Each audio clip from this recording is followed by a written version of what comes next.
My name is Ryan, and I am an agorist. Today we are talking about encryption, security, and trust.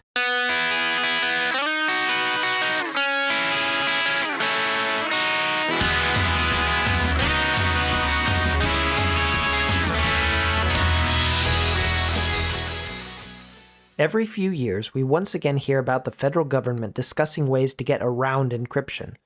Usually, thankfully, it doesn't head anywhere.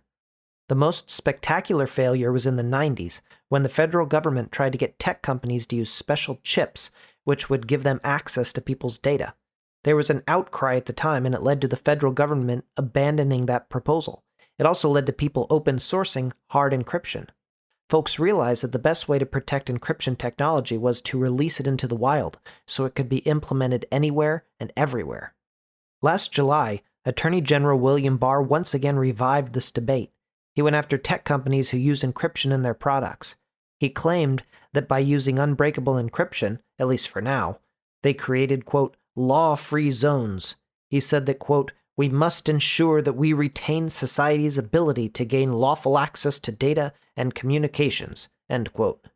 This really blows my mind. Society doesn't have a right to my devices, to my data, to my life.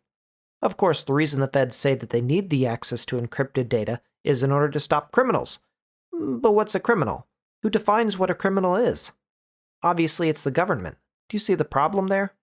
But moving on, the tech press often talks of two ways that companies can give the feds access to our data. One is through backdoors, and the other is through Frontdoors. A backdoor generally means a way around encryption, like a secret API. Until recently, that was generally the kind of access that the federal government was trying to get. But backdoors that provide a way for the government to get around encryption are inherently flawed, because a backdoor, by definition, is a security vulnerability. It's only a matter of time until it is exploited. These days, I'll often hear how we should provide the government front door access instead. A front door does not in any way break encryption. It doesn't provide a way around the encryption. The encryption is just as strong as if there wasn't a front door. What this generally means is that when a company encrypts your data, they do so using more than one encryption key. The government has or can be given access to one of those keys if a case arises that they want to get through someone's encryption. Using the special government key, they can decrypt the data and do what they want with it. Proponents of front doors point out how great it is because it doesn't in any way break the encryption. It doesn't add any new exploitable vulnerabilities. It is technically as secure as if the front door wasn't even there. While that makes sense to the statist tech commentators, they seem to miss the major problem with both front and backdoor approaches. Both introduce trust into what otherwise would be a trustless, algorithmic relationship. Unlike humans, algorithms are programmed.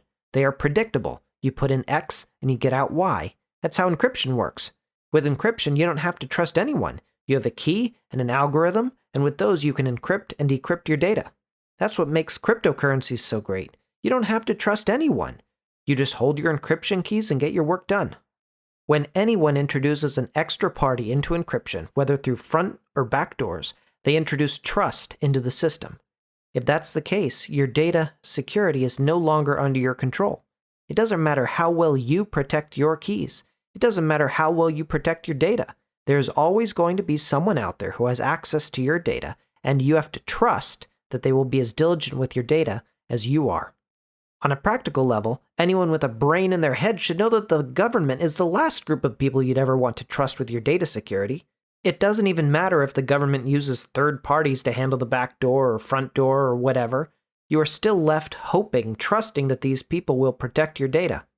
Security is only as good as its weakest link, and when you introduce ways around or through encryption, you introduce trust into an otherwise trustless system.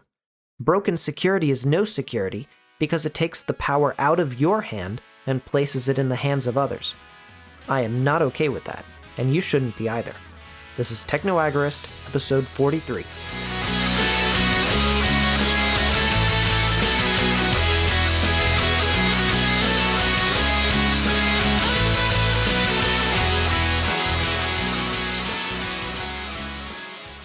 This is an MLGA Network original podcast. Find more great content at mlganetwork.com.